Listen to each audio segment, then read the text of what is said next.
நல்ல ஏலியன் கெட்ட alien invasion humans வேற கிரகத்துக்கு போய் அங்கே இருக்கிற ஏலியன்ஸை ஃபைட் பண்ணுறதுன்னு. ஆக்சுவலாக அந்த கிரகத்தில் ஹியூமன்ஸ் தான் ஏலியன்ஸ் பட் சொல்கிறேன். பட் இந்த ஜானரில் எக்கச்சக்கமாக பண்ணிட்டாங்க ஹாலிவுட்டில். புதுசாக இதில் என்ன பண்ண முடியும் அப்படின்னு கேட்டால் முடியும்னு நிரூபிக்கிறான் தலைவன் ஸ்பீல்பர்க் எப்படின்னு சொல்கிறேன்.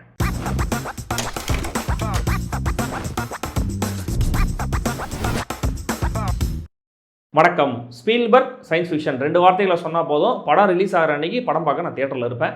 ஸோ இந்த டிஸ்க்ளோஷர் டேவை நான் மிஸ் பண்ணுவேனா? சயின்ஸ் ஃபிக்ஷன் அப்படின்னு இல்லை, ஸ்பீல்பர்க் என்ன படம் எடுத்தாலும் நான் பார்ப்பேன். ஒரு மாஸ்டர் கிராஃப்ட்ஸ்மேன் என்னை பொறுத்த வரைக்கும். ஒரு விஷுவல் ஸ்டோரி டெல்லிங்கில் இவர் அடிச்சிக்க ஆளே கிடையாது. 79 வயசில் இன்னும் ஆக்டிவாக குவாலிட்டியான என்டர்டைனர்ஸை டெலிவர் பண்ணுற ஒரு இன்ஸ்பைரிங்கான ஆர்டிஸ்ட். அவருடைய ஆஸ்தான ஜான் வில்லியம்ஸ் மியூசிக். ஜான் வில்லியம்ஸுக்கு வயசு 94. ரைட்டர் டேவிட் கோயப், அவருக்கு வயசு 63. இந்த இளைஞர்கள் எல்லாம் சேர்ந்து எடுத்திருக்கிற இந்த டிஸ்க்ளோஷர் டே எப்படி இருக்குன்னு சொல்கிறேன். ட்ரெய்லர் பார்க்காம படத்தை பார்த்தா பெட்டர்னு நினைக்கிறேன். ஸோ ஸ்டோரி லைன் வேணாம்னு நினைக்கிறவங்க இந்த கட்டை ஸ்கிப் பண்ணிக்கலாம். இன்ஃபேக்ட் டைட்டிலே என்னன்னு தெரியாமல் கூட படம் பார்க்கலாம், பண்ண முடியாது. பட் ஸ்டில் சொல்கிறேன், ஏன்னா யூனிவர்ஸில் மனுஷங்களை தாண்டியும் உயிர்கள் இருக்குது அப்படிங்கிறத இந்த உலகத்துக்கு டிஸ்க்ளோஸ் பண்ணுற டே தான் டிஸ்க்ளோஷர் டே. ஒரு குரூப் இதை பண்ணணும் அப்படின்னு பல வருஷங்களாக பிளான் பண்ணிட்டு இருக்காங்க. ஏன்னா உண்மை என்னன்னு மக்களுக்கு தெரியணுங்கிறது அவங்களுடைய எண்ணம்.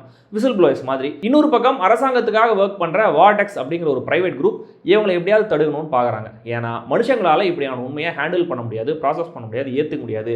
இந்த உண்மை வெளியில் வந்தால் மக்கள் நடுவில் பெரிய குழப்பம் தான் அதிகமாகும், வேர்ல்டு ஆர்டரே கெட்டு போகும் அப்படிங்கிறது இவங்களோட எண்ணம். ஸோ எல்லா உண்மையும் டிஸ்க்ளோஸ் ஆச்சா இல்லையாங்கிறது தான் இந்த படம்.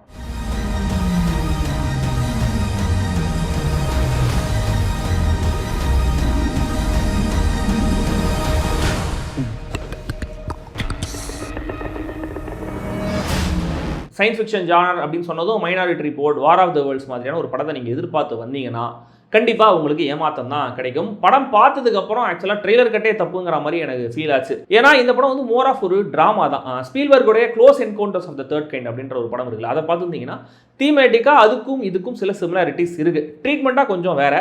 ஸோ அதோட வேற ஒரு வெர்ஷன் அப்படின்ற மாதிரி இந்த படத்தை நீங்கள் புரிஞ்சிக்கலாம். கிராஃபிக்ஸில் பயங்கரமான ஆக்ஷன், லென்த்தியான ஆக்ஷன் செட் பீசஸ் இதெல்லாம் எதுவுமே கிடையாது.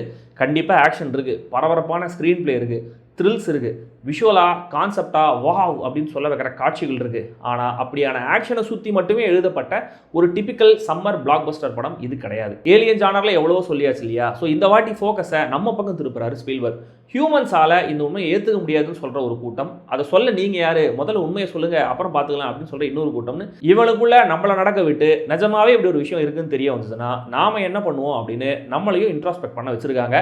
இதில் ஜேன்கிற கேரக்டருக்கான ஒரு ஆர்க் ரொம்ப இன்ட்ரெஸ்டிங்காக இருந்தது. அவங்களுக்கு இருக்கிற கவலை, அவங்க கேட்கிற கேள்விகள், அதுக்கு கிடைக்கிற பதில்கள்னு அந்த போர்ஷன்ஸ் தியாலஜி ஆங்கிள்லையும் நம்மளை கொண்டு போய் சுவாரஸ்யப்படுத்துது. ஒரு ரெஸ்லிங் மேட்ச்சில் தான் இந்த கதை ஆரம்பமாகுது. ரெஸ்லிங்கிறது என்னது? அது ஒரு மேக் பிலீவ் தான், அதுவே போய் தான். ஸோ இதை ஒரு மெட்டாஃபர் மாதிரி நம்ம பார்க்கலாம். டேனியல் கேரக்டரோட அறிமுகத்திலேயே அந்த கேரக்டர் என்னவோ ஆபத்தில் இருக்குங்கிறது நம்மளுக்கு புரிஞ்சுது. அங்கேருந்து சேஸ் ஆஃப்டர் சேஸ்னு ஒரு பக்கம் பரபரப்பாக போகுது. இந்த பக்கம் மார்கரெட் அப்படிங்கிற நியூஸ் சேனல் ஆங்கர், அவங்களுக்கு கிடைக்கிற சில ஸ்ட்ரேஞ்சான எக்ஸ்பீரியன்சஸ், அவங்களுடைய கண்ட்ரோலில் இல்லாமல் தன்னிச்சையாக செயல்பட ஆரம்பிக்கிற விதம், இந்த 2 பக்கத்துலையுமே மாற்றி சுவாரஸ்யமான சீன்ஸாக அடியிட வராங்க. இதில் எந்த அளவுக்கு சில ஃபிக்ஷனல் எலிமெண்ட்ஸை நீங்கள் நம்புவீங்க அப்படிங்கிறத பொறுத்து தான் அந்தந்த போர்ஷன்ஸ் உங்களுக்கு ஒர்க் ஆகும். விஷுவலாக பல ஐடியாஸ் தொடர்ந்து என்ன என்கேஜ் பண்ணிக்கிட்டே தான் இருந்துச்சு. நிறைய விஷயங்கள் எனக்கு இன்ட்ரெஸ்டிங்காகவும் இருந்தது.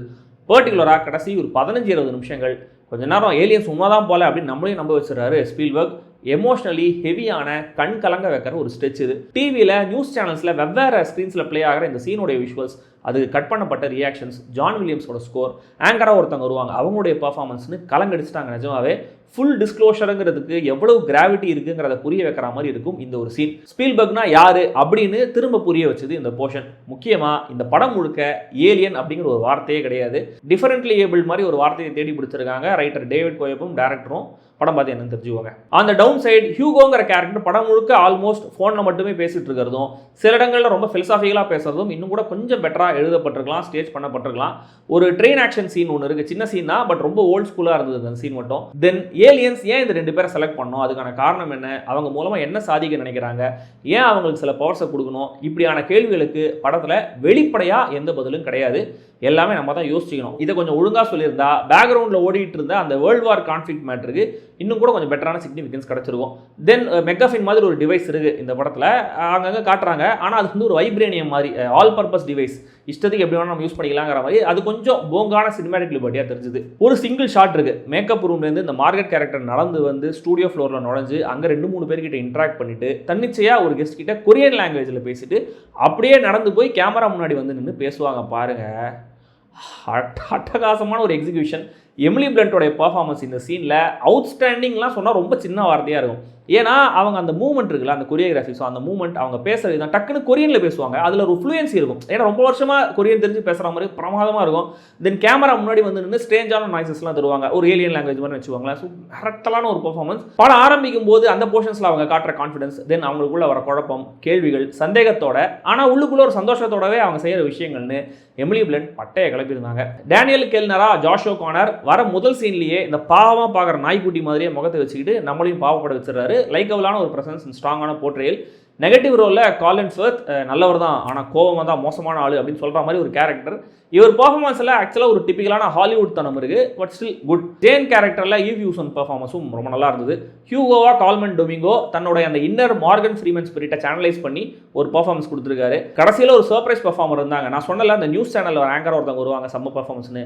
அவங்க வந்து எங்கே தேடி பிடிச்சாங்கன்னு தெரியல, கண்ணிலேயே பயங்கரமான பர்ஃபார்மன்ஸ் கொடுக்குறாங்க. அந்த ஆக்டர் பேர் கோட்னி கிரேஸா. பெரிய ரவுண்ட் வருவாங்க, நம்ம எதிர்பார்க்கலாம். இந்த இளைஞர்கள் கூட்டத்தில் ஆக்சுவலாக ஒருத்தரை பற்றி சொல்ல மறந்துட்டேன். சினிமாடோகிராஃபர் ஜானஸ் கமின்ஸ்கி, ஜஸ்ட் 66 வயசு தான்.